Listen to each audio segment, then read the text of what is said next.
Hello and welcome to My Career in Data, a podcast where we discuss with industry leaders and experts how they have built their careers. Today, we have a special episode recorded at the recent Data Governance and Information Quality 2023 conference in Washington, D.C.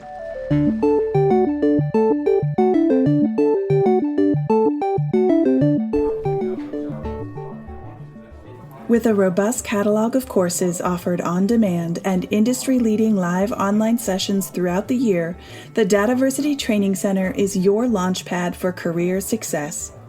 Browse the complete catalog at training.dataversity.net and use code DVTalks for 20% off your purchase. Hello and welcome. My name is Shannon Kemp and I'm the Chief Digital Officer at DataVersity, and this is My Career in Data, a DataVersity Talks podcast dedicated to learning from those who have careers in data management, to understand how they got there, and to talk with people who help make those careers a little bit easier. To keep up to date in the latest in data management education, go to dataversity.net/subscribe. Today, we have a special episode for you to end Season 1 of the My Career in Data podcast. In this episode, we will hear the recorded keynote panel from the Data Governance and Information Quality East 2023 conference, which recently took place in Washington, D.C.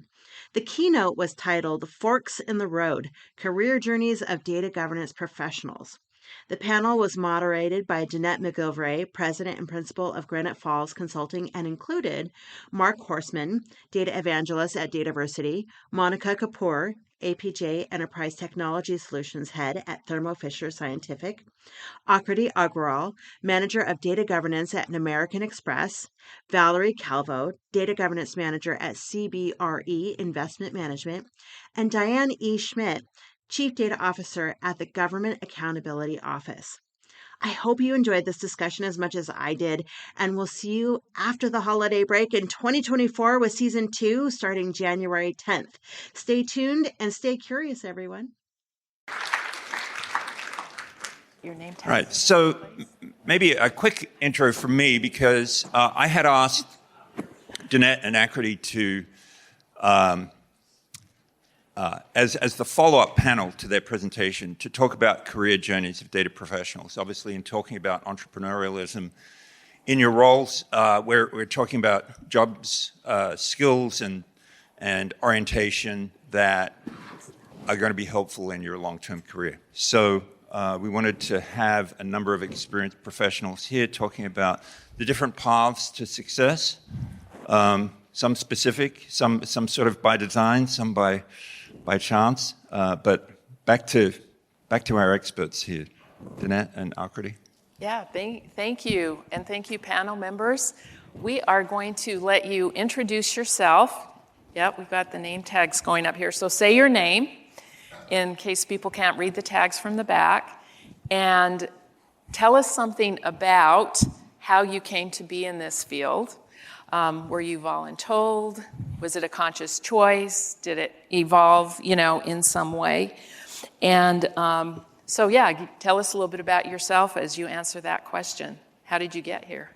And let's start here with Mark, and we'll just go right across. Yeah, so I started my career in data as a plucky young intern, and I was a rather technical person, but the first project I worked on was master data management. And then over the years, I became enamored with data, discovered a part of data that wasn't really technical at all, and for the betterment of society, I could stop writing code. And so that's what I did. I'm Valerie, Calvo. Like many of us, I found myself in governance by accident. I started my career as a litigation attorney, both in complex corporate litigation, and I was miserable there. So I thought maybe I'll be happier in family law. I was even more miserable there, and thought I was taking a sharp left turn, as I called it actually, on the interview, when I was applying for a legal data analyst role with Bloomberg on their legal research platform, Bloomberg Law. I thought it was going to be completely different than what I was doing, but would allow me to at least feel better about making my student loan payment every month. And it turned out to be just a wonderful career in data that grew over time. But what I learned was essentially the skills that I had as an attorney are really the the mindset that I had as a part-time therapist, part-time social worker, wearing so many different hats became so helpful for a career in governance. Hi, I'm Monika Kapoor. So after spending, a few years in application development, somehow, I hit the wall. I left my job. I started learning new technologies that maybe, the technologies that I'm working on, that is not satisfying my passion. So I started exploring, different fields, and I hit the topic on data mining. Unfortunately, there were no courses available on data mining back then. So I'm talking about 2 decades back. So there was none. Only way to get in over there, to make your hands dirty and take full baths only in data mining. So I started searching out, and to my surprise, as your destinies lead you, I got into the job, and in advertising agency. Although, I kept on wondering that what I am going to do with data mining in advertising agency, but I was not having anything to lose, but to gain. And soon I actually discovered that advertising agencies, be it above the line communication or below the line communication, they need data research. Otherwise, everything goes untargeted way. So ever since, I will say that 2 decades back, actually, I got married to my partner that is called data. And how the relationship is continuing. Because me and my partner data keeps on traveling the world of data entry. Can you beat that? I started with data entry. Why not? Let me understand the nuances of that. Got myself into BI, validation, preparation of the data, migration, data modeling, data governance, master data management, like all fields. And what saved our marriage? That is also important. What saved the fights? Of course, we also have fights, me and my partner. It's only communication. So I keep on communicating whatever you are thinking, and you thought it to be world. No, there is something new to it always. So it is continuing, and I'm happy. No children, though. Thank you. That's awesome. Hi, good morning. My name's Diane Schmidt. Right after my undergraduate degree is in international affairs, and in my mind, I thought I was going to be some, fabulous international person flying all over the world. It didn't quite work out. But so I actually worked on Park Avenue in an ad agency for a year. Had to do that, check that box. I actually then decided to come back to Northern Virginia, and a friend of mine worked at the Naval Criminal Investigative Service. That show on TV, that's real. So I worked at headquarters. I had a top secret clearance. I worked in anti-terrorism, worked at the Anti-Terrorism Alert Center, and did drug analysis. That was interesting, not super interesting after a while. I did some work on the Hill and decided that also wasn't for me. So I started to take more classes at night. Back then it was MIS reporting and things like that. And I walked into a class, and the very first class, this woman stood up and said, "Hey, we're hiring for data modelers." And I had absolutely no idea what that was, but I thought to myself, that's for me. So it took me the entire semester to present my resume to this woman and said, "Listen, would you hire me?" And she said, "Let's bring you in for an interview." And I think I was making, I don't know, $29,000, and I actually had to take a pay cut to take this job. But I knew something inside of me said, this is for me. So my career started in data over 30 years ago as a data architect. So the fundamentals, the foundation, the relationships amongst data is kind of my learning, and that's how I sort of ended up here. Thank you so much, panelists. I think the really cool part of all of your journeys is the amount of passion that you've shown for what you're doing and kind of your next steps.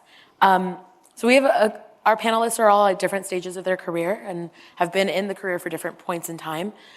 So the question we wanted to ask you next is, what is or was the hardest part of your career? And we'd love for you to answer with what was hard at the beginning, as well as what is hard right now. So whoever would like to start. Well, I guess I could start. One of the biggest challenges that I had was trying to get engagement, get footing, get communicating across an organization. I was working at a university at the time. Of all the weirdest things I've ever done in my life, those of you who know me, I'm quite eccentric sometimes. I just started a blog, like back in the early 2000s when everybody was blogging. And from that experience, I just told data stories, much like crimes against data, or this weird thing happened with data. And I was getting some traction on Twitter at the time, and other social media sites. And I became inspired by meeting folks on Twitter. So I drew a lot of inspiration from Gwen Thomas, from Karen Lopez, both of whom are here at the event. And it kind of really changed my outlook. So I was challenged to communicate and talk in words that made sense and get people excited. But then I was able to draw inspiration from thought leaders in the space by just trying to communicate outwardly. So for me, earlier in my career, it was a challenge getting used to working on a team and working incrementally.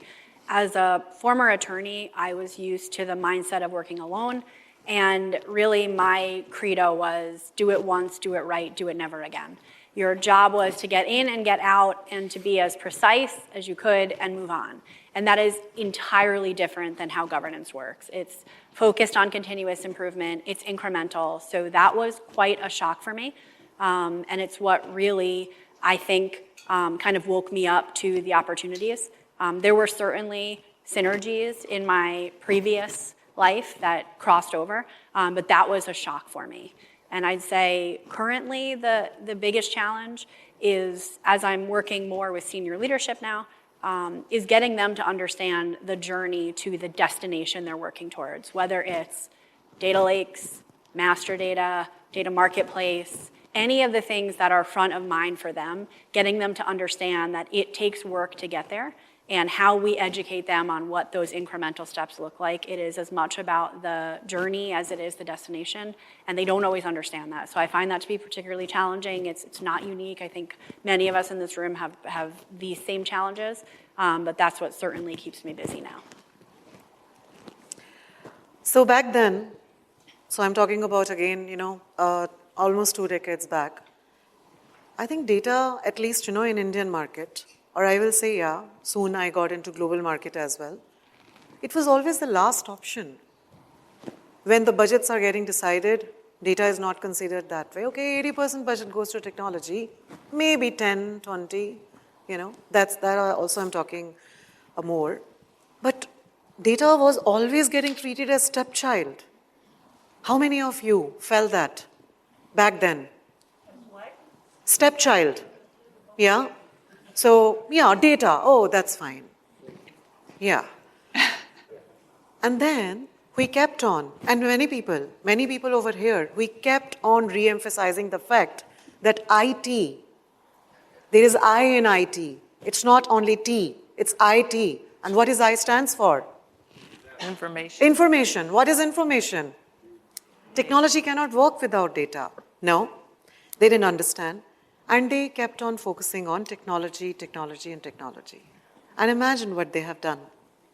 Through these technologies only, silos of data got created. Exponentially incremental growth in data we actually, have seen. And then business started realizing the potential value hidden in that. And everybody would like to, play on that competitive edge that data is holding upon. And then that was the age of BI, and then, now it's AI flourishing. Now data is up in the race. So people used to think, same people, same set of people, and it's very funny to meet them again in different setup now. They used to think that data is a byproduct of business operations. But now they have realized that you were thinking byproduct of business or technology. Now, if that data is not right, your technology can stop. Because everything is integrated using data. You corrupt the data elements, which is flowing from one system to another, flights get cancelled. Yeah, you will not get the hospital bed. And obviously, we all have seen, use cases. Now, there are many tools, technology, people have understood, their bit. Sometimes, they are into the rejection mode. That's fine. But I think another name of data governance is change management. And change management in any field is about culture. So if you don't hit on the culture, you will not be able to bring any change. Yeah? And we are too much focused right now on tools and technologies, though I'm not against tools and technology, but definitely it's like, getting into the airplane and then thinking where this airplane can take me. Are you kidding me? Yeah. Or if this airplane will take me somewhere, somebody else will decide, by the way, that, and then now tell me, what should I do over here? Right? So we are investing too much in tools and technologies. First, we need to go behind our why. So this, I think, many organizations are lacking. And I think if we first start with why, as Simon Sinek always says, I think it can help us. More and more companies are considering investing in data literacy education, but still have questions about its value, purpose, and how to get the ball rolling. Introducing the newest monthly webinar series from DATAVERSITY, Elevating Enterprise Data Literacy, where we discuss the landscape of data literacy and answer your burning questions. Learn more about this new series and register for free at dataversity.net. Okay. I would say the biggest challenge when I was first starting out as a less seasoned data professional were two things: fear and lack of confidence. What am I doing? Is there anyone I can talk to that I can sort of get guidance from? The data communities didn't exist back then. LinkedIn Learning and all those courses and certifications didn't exist. So a lot of what I had to do at that point was self-taught, creativity. I'm a practitioner, so I had to go create it. But what was it right? Does it make sense? So I was fearful that I was making mistakes and I was going to be fired or what have you. So I wasn't confident. But as you build your toolkit, as you build your repertoire of failures and successes, you really do build your confidence, because your decision making gets better, your ideas are more clear, your communications are more clear also. So working through that and has been certainly a tremendous opportunity through the years to really overcome fears and certainly build my own confidence in the space. I think now the biggest challenge that I have is I'm now with the federal government, and I come from mostly the private side and financial services, where things are very different. So how am I going to do this? Am I going to have the patience? Am I going to be able to invoke the sort of change that I've been so successful at before? So, the challenge in, my opinion, in data management is not the data, it's the people. People are, very complex, and not just certainly where I work. It's everywhere. So the biggest challenge is, really being not only strategic, but invoking that change and impacting the organization the way that you want to. So how am I going to do that? And I'm still asking myself that question. I'm still new to this particular role. I'm employee number one. So a lot of it is, a lot of thinking, a lot of ideas, a lot of memorialization of strategy and plans. So that's my challenge, is to be able to communicate, how this strategy impacts our ability to, to really, I think, obtain more savings for the American public, because that's what the GAO is there for. So, Aakriti, I know I'm not on the panel. I'm a moderator. I'm going to put on a panel hat for a second. Absolutely. I know we'd love to hear Because the thing about the confidence triggered this for me. So when I first started in my career, I was so afraid to ask questions because I was afraid people would know I didn't know something. And I particularly remember the first high-tech company I worked for, and I thought, these people spend a lot of money to move me out here and recruit me and do this salary, and if I ask a question and they find out that I don't know something, they're going to think they made the wrong hire, and they're going to be thinking they made a big mistake. But then I realized as time went on that I don't know when the shift came. I couldn't even tell you how long it had happened, but I realized that I was asking questions. I could say, oh, I don't know about that.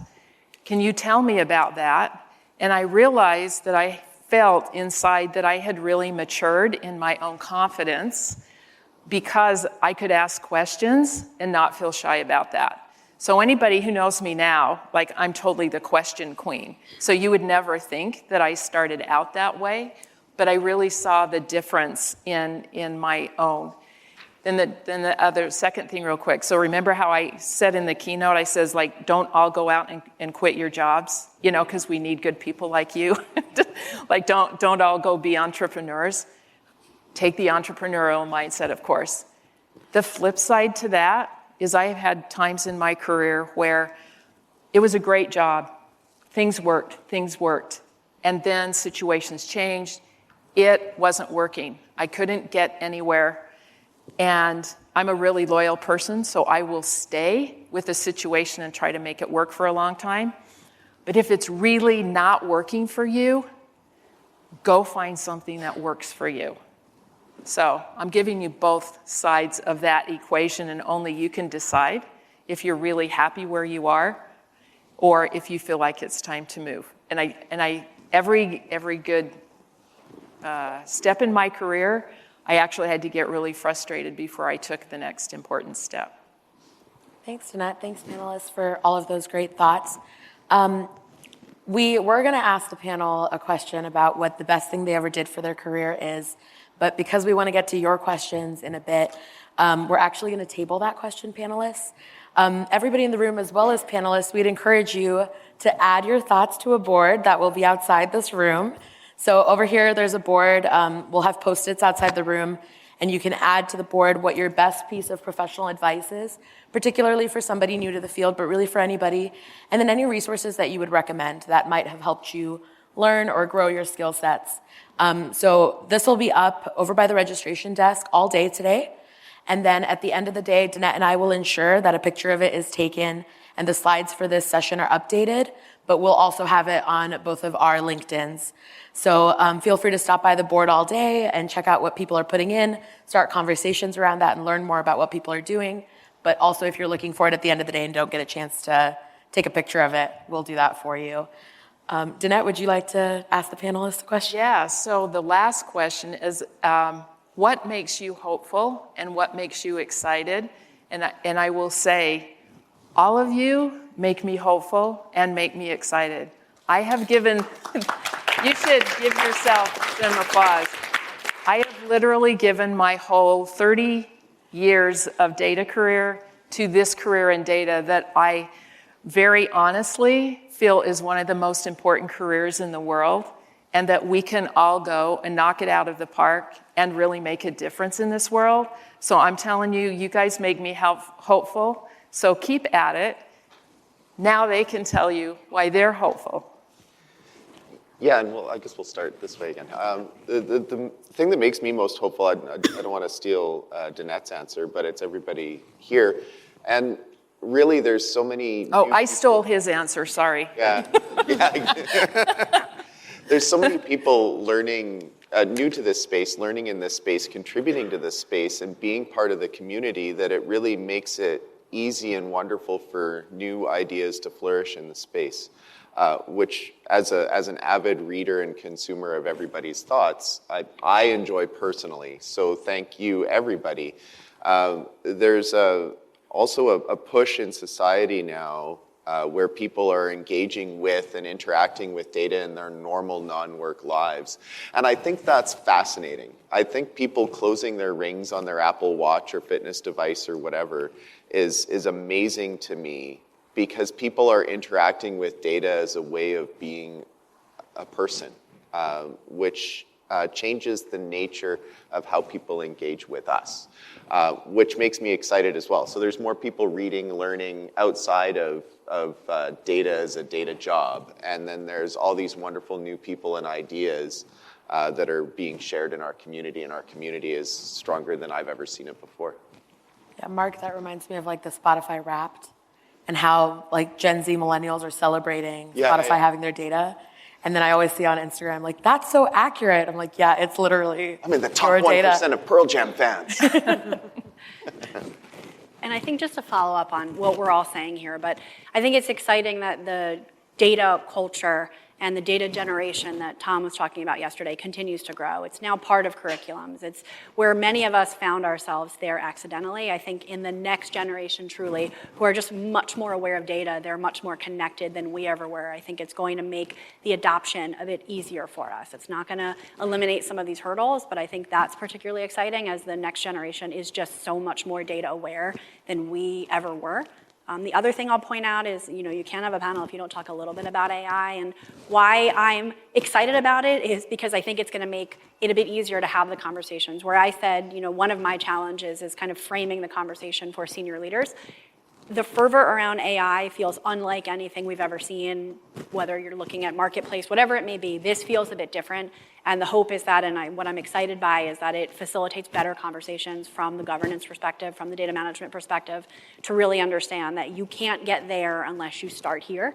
I'm hoping that that's gonna make for much better conversations, and we've got the ear of leadership in a way that we hadn't before. So I absolutely share the emotion that, I'm super excited to see you all over here. Those were the days when, technology forums were having many people like this, but then data people, few. So it definitely gives me hope. And not only that, your desire to make your lives better, and not only yours, even going back in your respective businesses and also making their life better. Who is there here? People. It's always about the people. That is one part of it. And secondly, I would also like to pass certain hope to you. So this is what I am hopeful about and excited about. Data governance, whatever, however, anywhere, is government. Howsoever good work they will do, but people will always crib about it. Secondly, it's a thankless job. We all agree to it. We never liked our dietitians when they were telling us, hey, this food is bad for you. And have you gone through that, that particular emotions that, why I started that? Until I happen to start losing my weight or start gaining my healthy goals. Yeah? Your parents, teachers stopped you doing certain things. You never liked them until you get the good marks or other way around, right? It's human nature that if somebody else pushes us to the corner, we don't like it. The data your department created, it's not so good. It is actually halting another department. You are the producers, you are the consumers, you don't tell us back, all of that, right? So it's a human nature when we get pushed to the corner, we don't like it. And here, all the fight starts happening. And thanklessness starts coming. But I think we, as custodians and Samratians, data governance Samratians, right? We need to go back, keep pushing each other until the best comes out of it. So this is the hope that I would like, to give you. And data governance is no monologue, it's dialogue. Skin in the game, as Gwen was also telling me yesterday. Skin in the game. If business partners are not in, it's a monologue. So bring them in. And their goals, make your goals, and see the relationship will flourish. At a very young age, I decided that there are three things that I really wanted to live by. Educate yourself, work hard, and save your money. Those are the things that are important. At least, of course, there's family and lots of other things. But growing up in a single-parent household where we didn't, I had to pay for everything, and I knew education was a path forward for me. So when I see, I'm so hopeful because I see so many remarkable educational programs that are specific in certainly in not just data management, but data science, but the whole industry, and it's just being really saturated isn't the right word, but so many people are interested, and it's so thrilling to see. So I'm hopeful that certainly continues, and we leverage those programs to make change. The other thing I'm excited about is a long time ago, I worked for a government-sponsored enterprise. I was a data architect, and we had a big launch party, and they forgot to invite me. I'm the one who actually architected the whole thing, but forget about me. They saw me in the hallway after the big party and threw me a T-shirt and said, "Oh, we're sorry, I forgot to invite you." Okay, thank you. Now that doesn't happen anymore. I'm excited because we have not only a subject matter expert seat at the table, we have leadership seats at the table. We are hired because our leaders want and need direction on where to take us. Two things. Good friend of mine, data is everything. He always said that. And then, data makes it possible. That's what we're now realizing. It's not a byproduct. It is the product. It underpins almost everything that we do. So I'm excited that is now surfaced, that we're all now, in sort of have great opportunities to really see some of those things happen. So. Thank you so much, panelists. I think, adding to that, a lot of what you've said, the really cool thing about this industry is that the people who've been tenured in it are so excited to see up-and-coming people join and really you guys are doing so much to give opportunities to younger people like me to learn in this field. So with that, we are going to open it up we have about 5 minutes, maybe a little longer. I don't know if we can bleed into coffee break, but... We have 5 minutes, yeah. What do you like to know? There's another session in here. Oh, okay. So raise your hand if you...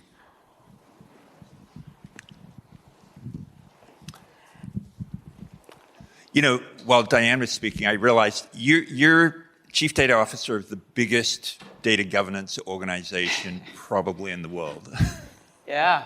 Government Accountability Office. Yes. Yeah.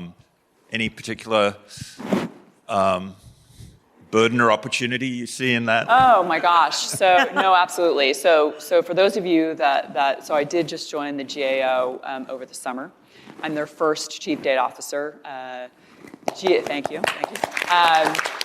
GAO has been around for a century. And if you think about the GAO, for every dollar that's invested in us, we give $84 back. We're self-funding. We are we're really the investigative arm for Congress. We really want to make the federal government a more effective and efficient, place to be and see changes there. So, all of our products that go to Congress are all, supported by good data. We have to have good data. We are an absolute, trusted partner to our client, which is Congress. Ultimately, though, it is about savings. We alone, just this year, provided not million, but $1 billion in savings for the U.S. taxpayer. So look us up. If you pay taxes, you should probably, it would be great to really know who we are. We are in the legislative branch. So, we've got a lot of interesting challenges, especially me in my role, and what the relationships, it does make it a little tougher. But we just, like I said, I'm the first CDO there, and I'm dealing with certainly lots and lots of data, not only data that we ask for from our partners, data that we buy, and really surfacing data management and a best practice data management program. And it's the first one. So again, employee number one. So I see opportunities everywhere. And it's really about, and I think someone mentioned this, it's about educating our executives to really see those opportunities. Our engagements are, again, sort of have been the primary focus. So I'm really pulling out the data piece and I want it to stand alone, want the practices to be excellent. I think that's what the American public deserves. So. Okay. Anything that Danette and Aakriti would like to wrap up with? I just want to say thank you for this panel. I think you've given some amazing answers and really appreciate you being here today.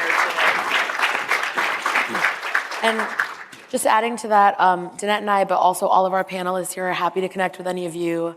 We're all attending the conference here, but also we're all on LinkedIn. So please reach out if there's anything any of us can assist with. I think that's the core tenet of all 6 of us. We are all really excited to watch the field grow, and something that, Tony, we're really excited for you to give us, thankful that you give us these opportunities. Wonderful. Thank you. Thank you for listening to DATAVERSITY Talks, a podcast brought to you by DATAVERSITY. Subscribe to our newsletter for podcast updates and information about our free educational webinars at dataversity.net/subscribe.